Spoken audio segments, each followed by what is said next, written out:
quelle image avez-vous de Dieu? Le voyez-vous comme un être sévère, impitoyable ou plutôt comme un Dieu aimant, plein de compassion pour vous?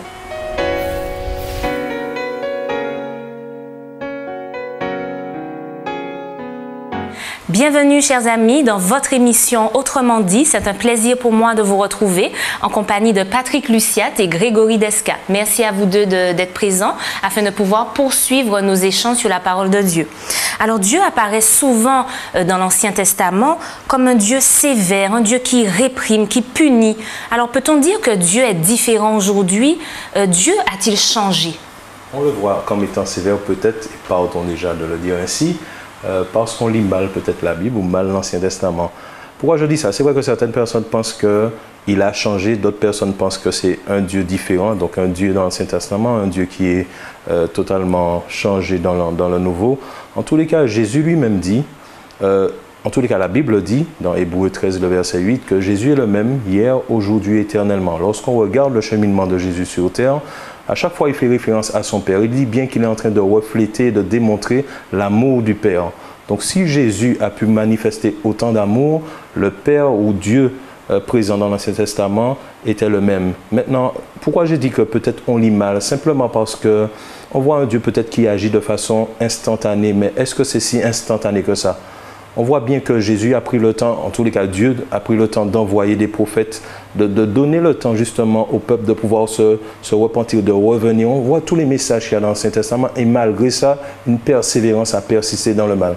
Non, Dieu n'a pas changé, son amour n'a pas changé, son désir de sauver n'a pas changé. Il est le même depuis la Genèse jusqu'à l'Apocalypse. C'est simplement qu'il faut pouvoir vraiment considérer les contextes dans lesquels Dieu est présenté et vraiment voir à quel point il a de la patience et qu'il use encore de patience aujourd'hui envers nous pour qu'on puisse justement accepter le salut. Alors Grégory, tu dis que Dieu est aimant, Dieu est amour, si on entend bien ce que tu dis, mais comment peut-il souffrir de nous voir dans une telle condition, dans une telle déchéance aujourd'hui? Je crois que l'erreur serait de définir Dieu à partir de nos lunettes. C'est-à-dire de faire de Dieu, d'avoir de Dieu une image qui serait le produit de notre regard. Notre regard est imparfait. La souffrance dans laquelle le monde se trouve aujourd'hui n'est pas le résultat de la méchanceté de Dieu ou de son indifférence. Une lecture attentive de la Bible permet de savoir que c'est le mal, le péché, c'est le diable qui est l'auteur de la souffrance et du mal. Maintenant, c'est soit on croit dans la parole de Dieu qui nous présente un Dieu comme étant un Dieu d'amour, un Dieu bon, et la situation du monde comme étant le résultat de l'action du malin, ou alors on tombe dans le piège qui consiste à dire, eh bien, Dieu n'est pas bon parce que je souffre, ou Dieu n'est pas sérieux parce qu'il me permet de traverser telle ou telle épreuve et puis il ne fait rien. À la limite, on pourrait pousser même, entre guillemets, le vice jusqu'à faire un procès à Dieu et puis lui dire, voilà, tu es condamné pour non-assistance à personne en danger. Je crois que ça, Patrick, parce que c'est Dieu, il peut aussi intervenir, il peut nous sortir de situations justement, mais quand on dit qu'il est Dieu, c'est pas simplement un nom. Derrière ce nom-là, il y a une identité. Et l'identité de Dieu, c'est qu'il est plus sage que nous. Or, nous fonctionnons avec un raisonnement logique. Je dis souvent qu'il faut arrêter d'être logique et puis commencer à être théologique. Commencer à voir Dieu, non pas à partir de notre propre savoir, notre propre compréhension. Notre savoir n'est que folie face à la sagesse de Dieu. Donc Dieu est bien plus grand que nous. Alors c'est vrai, il faut être honnête. On parlait tout à l'heure de l'Ancien Testament. C'est vrai qu'il y a des passages troublants qui peuvent amener certaines personnes à dire mais ce Dieu-là, il n'est pas le même que ce Dieu du Nouveau Testament qui est plein de compassion, qui fait du bien, etc. Dans l'Ancien Testament, on a l'impression qu'il est plutôt à la seconde où l'individu commet une erreur, c'est tout de suite, la personne subit le châtiment en plein pot.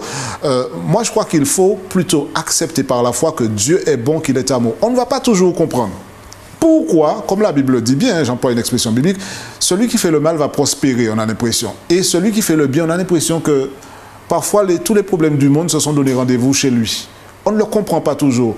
Mais justement, Dieu est tellement grand que même en permettant que nous traversions ces difficultés, ces épreuves que nous ne comprenons pas toujours, il ne cesse pas d'être qui il est, c'est-à-dire un Dieu bon, compatissant, miséricordieux. Et un jour viendra, je le crois, il nous permettra de voir plus loin que ce qu'on voit maintenant. Et on comprendra pourquoi il a permis certaines choses. Mais à aucun moment, Dieu n'arrête d'être Dieu, Dieu bon, Dieu amour, parce que nous vivons des situations que nous aurions aimé voir changer.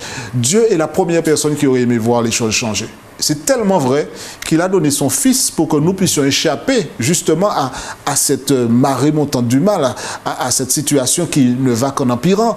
Donc, faisons confiance à Dieu et acceptons, même au milieu des points d'interrogation qui sont légitimes. Et la Bible fait même parler certains auteurs qui disent à Dieu pourquoi, Habakkuk entre autres, c'est pourquoi ils ne comprennent pas.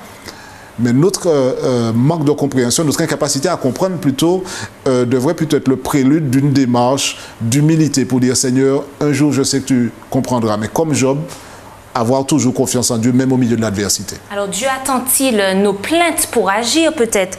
Autrement dit, peut-on influencer Dieu avec nos prières et nos supplications pour qu'il agisse, pour qu'il nous sorte de certaines situations? Alors, la prière, déjà, au départ, c'est une façon de communiquer avec Dieu, de collaborer avec Dieu, d'exprimer son ressenti, sa tristesse, ses joies aussi. C'est une façon aussi de glorifier, de remercier Dieu pour ce qu'il a fait. Maintenant, c'est vrai que la Bible précise, notamment dans Romains au chapitre 8, qu'en tant qu'être humain, on ne sait pas toujours quoi demander, on ne sait pas toujours comment prier, comment exprimer les choses. Et c'est encore l'Esprit de Dieu qui va intervenir justement pour permettre sous la forme de l'inspiration, de demander les bonnes choses. Mais comme je l'ai dit, Dieu collabore avec nous. Dieu sait déjà de quoi nous avons besoin. Maintenant, ce n'est pas une mauvaise chose de nous-mêmes le constater, de demander à Dieu parce que ça nous permet de ressentir ce besoin déjà de son action dans notre vie et puis de garder justement cette communication avec lui. Donc, Dieu n'attend pas ou Dieu attend. Dieu agit des fois d'une manière tellement, j'ai envie de dire, bizarre entre guillemets. L'essentiel, c'est de garder ce contact avec lui, de pouvoir le prier, de pouvoir exprimer pleinement ce qu'on a sur le cœur, mais sachant déjà qu'il comprend, qu'il connaît et qu'il a déjà agi pour nous. Il suffit simplement d'attendre quelquefois un peu plus, mais en tous les cas, il entend et il est prêt à pouvoir faire le nécessaire pour nous apporter ce soulagement dont on a besoin. Patrick, tu voulais réagir? Oui, sur cette question, je crois que c'est très important ce qu'on dit, parce qu'il y a certainement de ceux qui nous écoutent qui se disent, mais ce Dieu-là, je ne le comprends pas.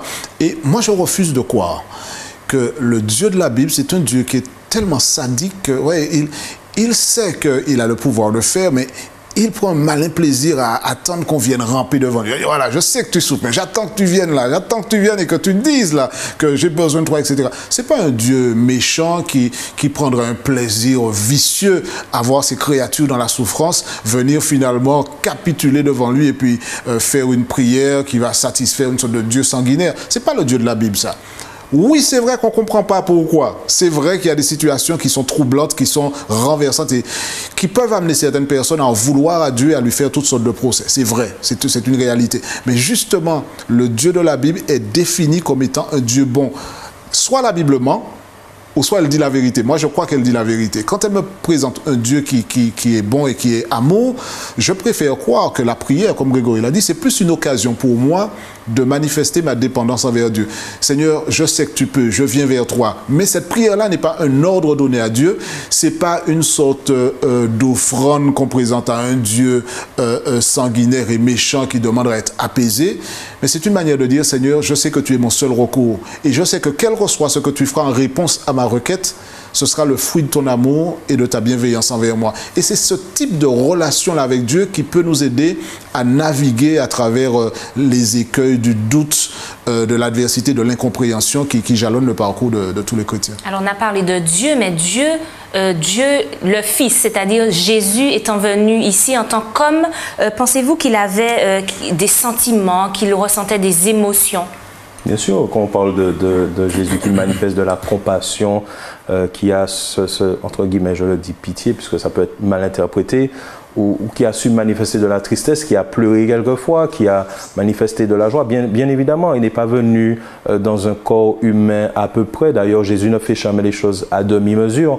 Donc, lorsqu'il est venu dans ce corps humain, c'était avec tout ce qui peut, comment dirais-je, tout ce qui participe, tout ce qui en fait partie. Donc, effectivement, il manifestait des sentiments, des émotions. On le voit lorsqu'on considère sa vie. Mais j'ai envie de dire que même avant d'être un être humain, il avait aussi des émotions. Dieu a des émotions. Lorsqu'on parle de l'esprit, par exemple, il y a un texte dans Éphésiens qui dit bien que n'attristez pas le Saint-Esprit. Donc, le Saint-Esprit aussi peut ressentir de la tristesse, peut ressentir de la joie. Donc, l'émotion et le sentiment n'est pas écarté du Dieu que nous servons. Et j'ai envie de dire, heureusement d'ailleurs, sinon on aurait l'impression que comme certaines croyances, que c'est un Dieu distant qui est assis sur son trône, comme c'est souvent caricaturé, et que voilà, des choses nous arrivent, il est au loin, il envoie sa petite foudre quand il faut, il envoie sa petite bénédiction, et puis finalement, il ne ressent rien. Non, Dieu est tout près de nous. Lorsqu'on pleure, j'ai envie de dire qu'il pleure aussi. Lorsqu'on est heureux, il est heureux aussi pour nous. Il contribue justement à ce qu'on soit épanoui, et lorsqu'on passe par des moments difficiles, Dieu a de la compassion. Il compatit et il a envie vraiment que nous puissions sortir de ces choses-là. Donc Jésus sur terre avait de la compassion, mais le Père, le Saint-Esprit aussi ressentent des choses, ont des sentiments pour nous, de joie, de tristesse, peu importe, mais ils partagent tout ça avec nous. Alors tu as dit quelque chose qui m'a interpellé, Grégory. Tu as dit Jésus a pleuré. Alors, à quelle occasion Jésus a pleuré? Qu'est-ce qui peut faire le Fils de Dieu avoir une émotion si forte que je pense que nous expérimentons tous, bien malheureusement, les pleurs? Dans la Bible, on se rappelle l'expérience de Lazare, qui était l'ami de Jésus. Jésus pleure à l'occasion de la disparition de Lazare. Sa famille a été attristée, mais Jésus aussi était attristé. Je crois que Grégory a touché un point intéressant. Il ne faudrait pas voir Jésus comme une sorte de, parce qu'il est Dieu fait homme, une sorte de robot humanoïde déconnecté de toute émotion humaine. Jésus n'est pas du tout déconnecté, il est Dieu avec nous. Comme tu disais, il pleure avec nous, il rit avec nous. Donc quand ses amis sont dans la souffrance, il n'est pas indifférent à cette souffrance. Quand Jésus pleure parce que son ami Lazare a disparu, il n'est pas indifférent à la souffrance de la famille de Lazare. Son ami a disparu. Bien sûr, ce n'est pas une tristesse qui est synonyme de découragement, parce que dans le même ballon, et j'ai envie de dire, c'est ce même Jésus qui va dire « Je suis la résurrection et la vie ». C'est lui qui va déjà quelque part ouvrir la porte de l'espérance sur la résurrection. Mais Jésus est là avec nous. Et pour moi, c'est peut-être...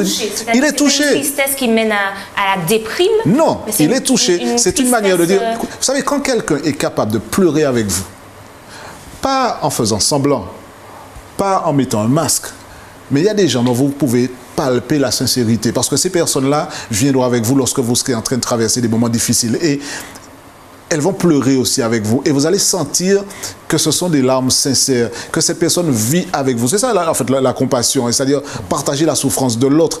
Et quand Jésus pleure à l'occasion de la disparition de Lazare, lorsque Jésus manifeste ses émotions, c'est parce qu'il est vrai, parce qu'il est authentique. Et ces émotions-là, pour moi, c'est la traduction de l'amour. Parce que Jésus n'est pas indifférent au sort de l'autre. Ce n'est pas un Dieu qui est éloigné, distant, comme disait Grégory, et puis qui dit, bon, ok, il pleure, bon, qu'est-ce qu'on va faire, etc. Non, il est là avec nous et il ressent la difficulté, la peine, la souffrance.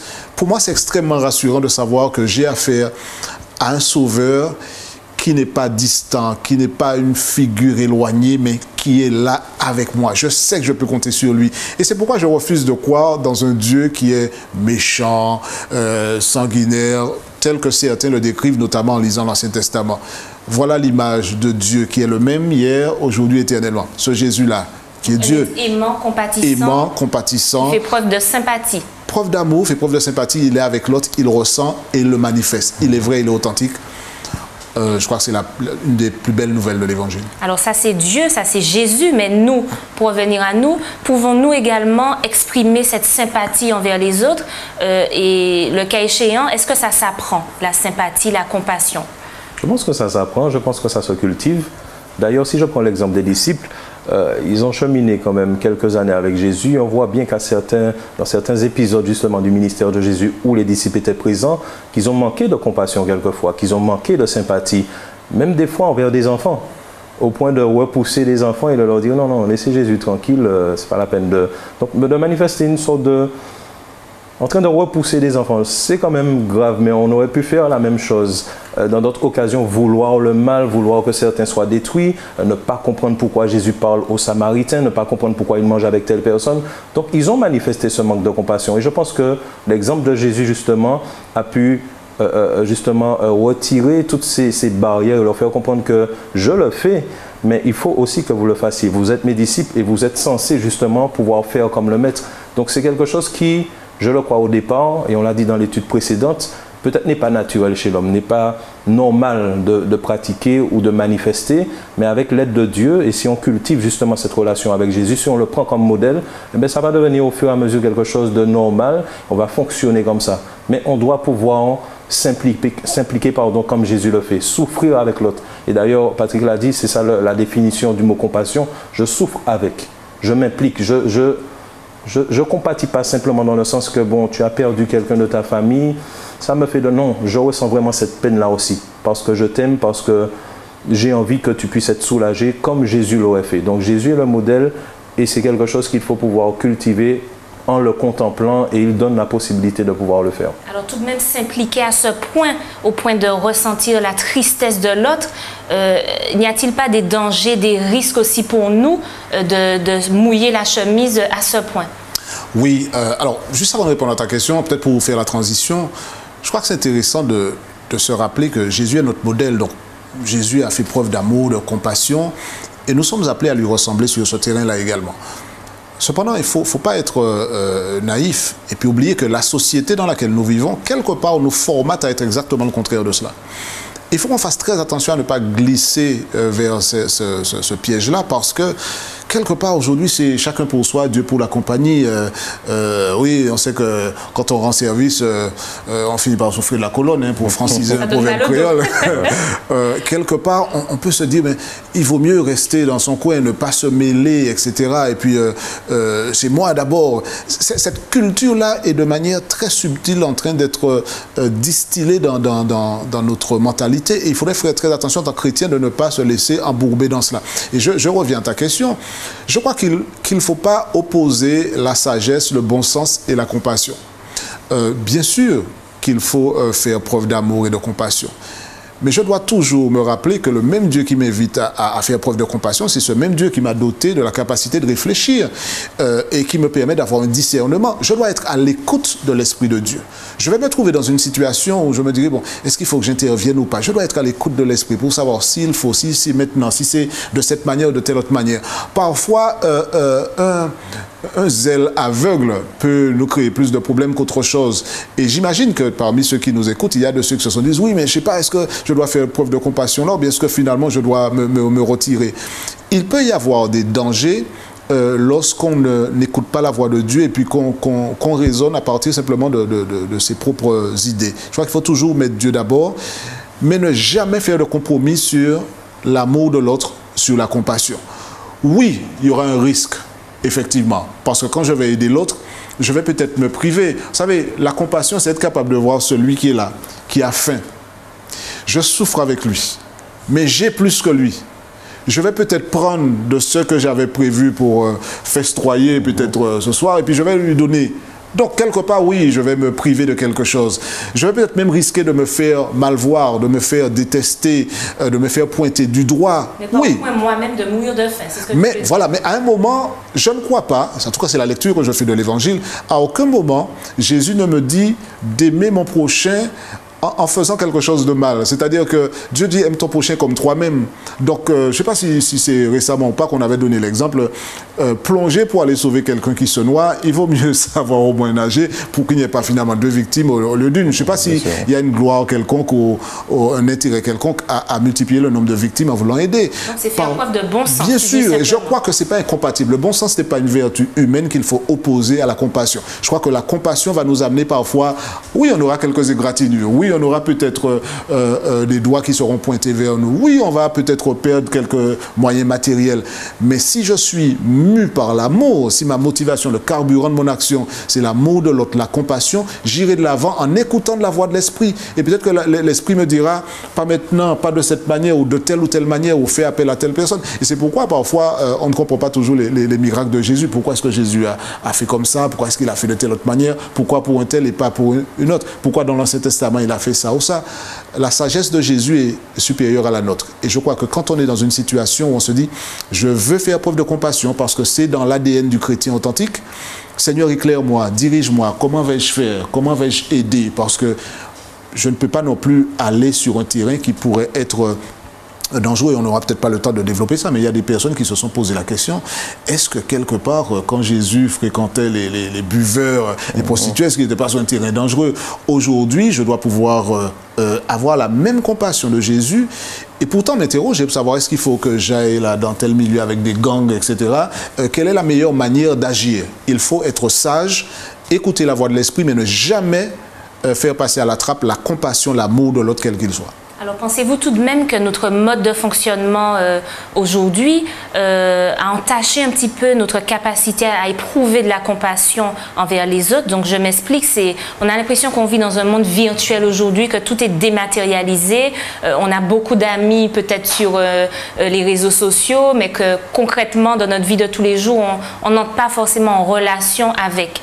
Est-ce que donc ce monde virtuel, finalement, où on côtoie beaucoup de personnes, a finalement l'effet inverse et finalement on ne compatit pas, ou en tout cas on n'aide pas concrètement les personnes autour?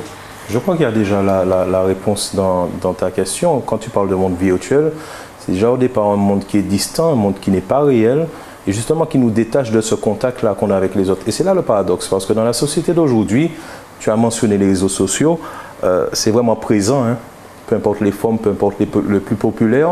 Ils sont censés nous connecter les uns aux autres, ils sont censés nous rapprocher de beaucoup de personnes, mais finalement ça nous éloigne.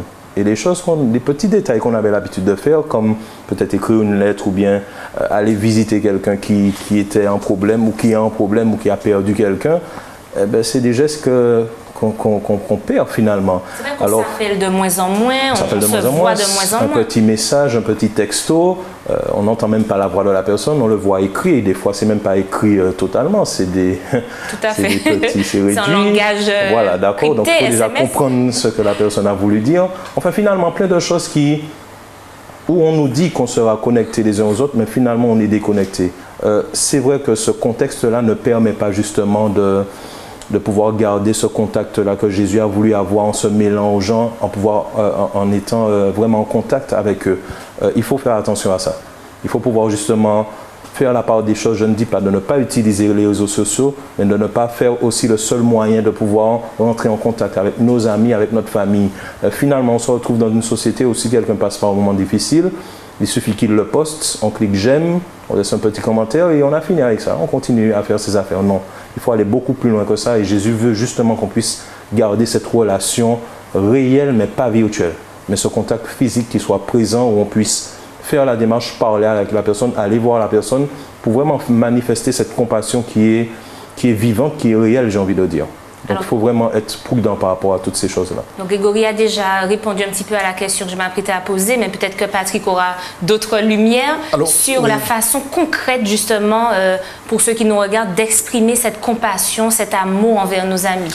Je crois dans le prolongement de ce que dit Grégory, nous sommes au 21e siècle, et j'ai presque envie de dire, avec un petit sourire narquois, que peut-être il y a plusieurs décennies de cela, lorsque le téléphone ou d'autres moyens de communication qui nous paraissent aujourd'hui archaïques, on fait surface, peut-être que certains diraient, bon, ben on est déconnecté. Alors, c'est un grand paradoxe, c'est un défi extraordinaire.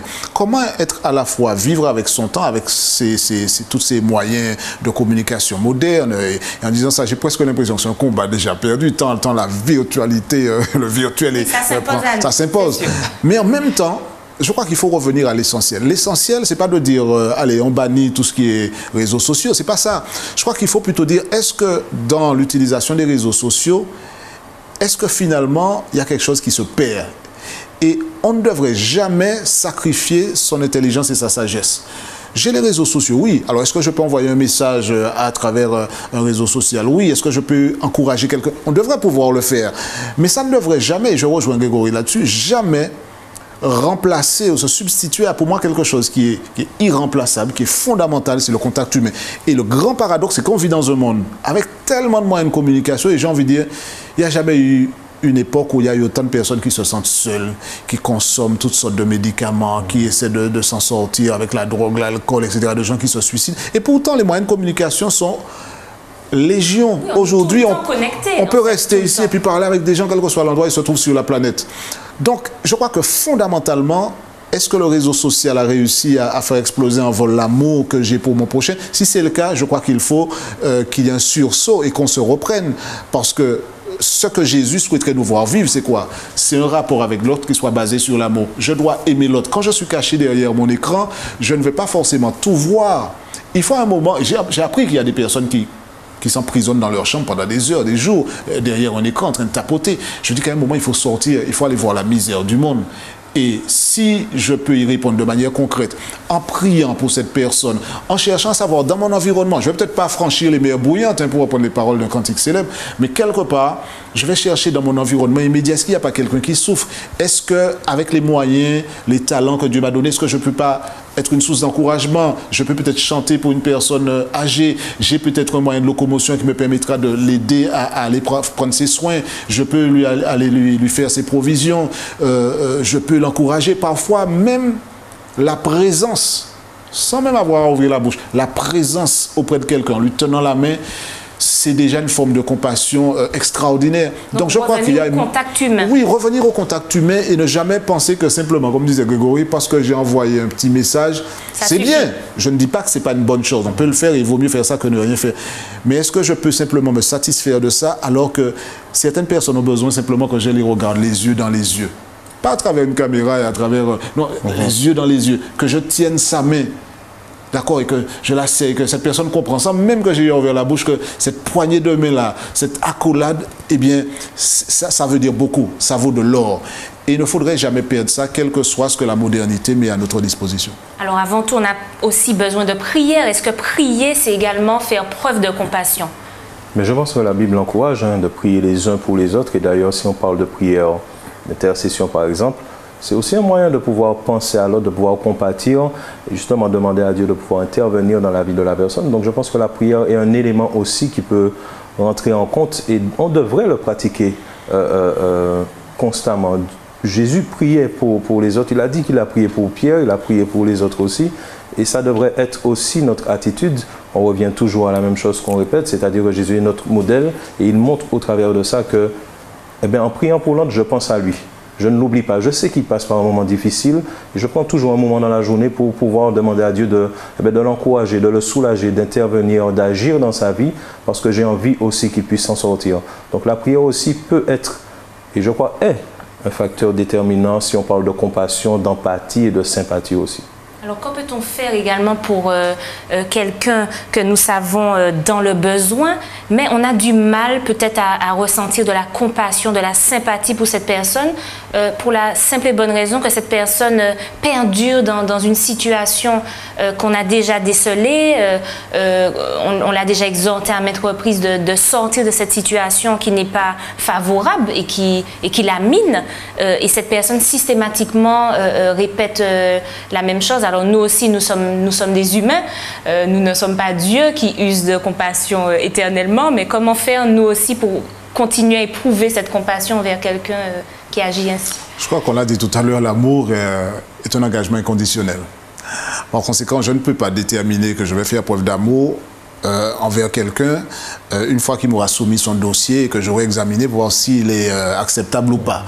Si on devrait fonctionner comme ça, je crois qu'on serait les premiers disqualifiés. Je crois que l'amour est inconditionnel. Donc je n'aime pas quelqu'un parce qu'il ne commet pas d'erreur. Je ne fais pas preuve de compassion envers un individu parce que son dossier est vierge et qu'il n'a aucun casier judiciaire. Ce n'est pas ça l'idée. Cependant, dans l'exercice de la compassion et de l'amour, je devrais aussi m'assurer de ne pas encourager une situation qui serait négative pour quelqu'un. Je ne vais pas, quelque part, être aveugle à ce que vit la personne. Donc, il faut que je fasse preuve d'amour et de compassion, mais en même temps que je cherche à aider l'autre. Et parfois, aider l'autre, comme dirait le proverbe, ce n'est pas lui donner un poisson, c'est plutôt lui offrir une canne à pêche. Parfois, aider l'autre, c'est lui dire non. Alors, pas non à la compassion, mais non peut-être à une requête spécifique qu'il aurait exprimée et qui ne va pas forcément dans le sens de l'aider. Donc, je crois dans la combinaison, dans le mariage entre la compassion, l'acte d'amour envers l'autre, et puis l'aide, une démarche éclairée par le bon sens, par l'intelligence, par l'Esprit de Dieu. Comment est-ce que je peux aider quelqu'un qui à chaque fois vient me demander de l'aide, mais la racine même qui provoque cette situation-là, elle est encore là. Et je dois pouvoir... La compassion, c'est aussi lui dire, écoute, je vais t'aider à traiter le problème de fond, plutôt que simplement d'être un pourvoyeur permanent qui n'est pas forcément en train d'aider l'autre. Donc, je crois que c'est une question très pertinente que tu poses et elle s'est peut-être déjà posée dans le cas de plusieurs personnes qui nous écoutent. Je veux bien aider, je veux bien faire preuve de compassion, mais la compassion, à mon avis, n'est pas aveugle, elle doit être éclairée par l'Esprit de Dieu. Parfois, ce n'est pas nous qui aurons la réponse. Ça va passer par une démarche où je vais dire, Seigneur, éclaire-moi, je veux l'aider, je l'aime. Même si elle a déjà fait les 400 coups, parfois même les 500 en montant, Seigneur, qu'est-ce que je peux faire pour aider cette personne? Éclaire-moi, donne-moi le discernement pour savoir quelle démarche je devrais entreprendre pour pouvoir venir véritablement en aide à cette personne et exprimer l'amour et la compassion que je ressens envers cet individu. Et je crois que Dieu nous éclaire, il nous parle et il guide nos pas. Moi, je refuse de croire que Dieu est distant. On l'a dit tout à l'heure, s'il est présent, ça veut dire que quand je vais lui demander son éclairage, je ne vais pas forcément entendre une voix du ciel avec le tonnerre, etc. Mais quelque part, Dieu va inspirer, je le crois, dans mon cœur, d'entreprendre certaines actions qui seront à la fois l'incarnation de la compassion, de la bonté, de l'amour, mais tout cela éclairé par l'Esprit de Dieu pour que ça soit sage et que l'individu qui, comme tu l'as dit, est perpétuellement embourbé dans des situations qui sont à son détriment, eh bien, puisse être aidé véritablement et qu'elle aille de l'avant et qu'elle puisse glorifier Dieu avec nous parce qu'elle aura vu notre amour, mais elle aura aussi fait un pas en avant pour s'en sortir. Merci en tout cas à vous deux pour ce bel échange. Merci Patrick, merci Grégory. Merci à vous, chers amis, de nous avoir suivis. Nous vous donnons rendez-vous au prochain numéro d'Autrement dit.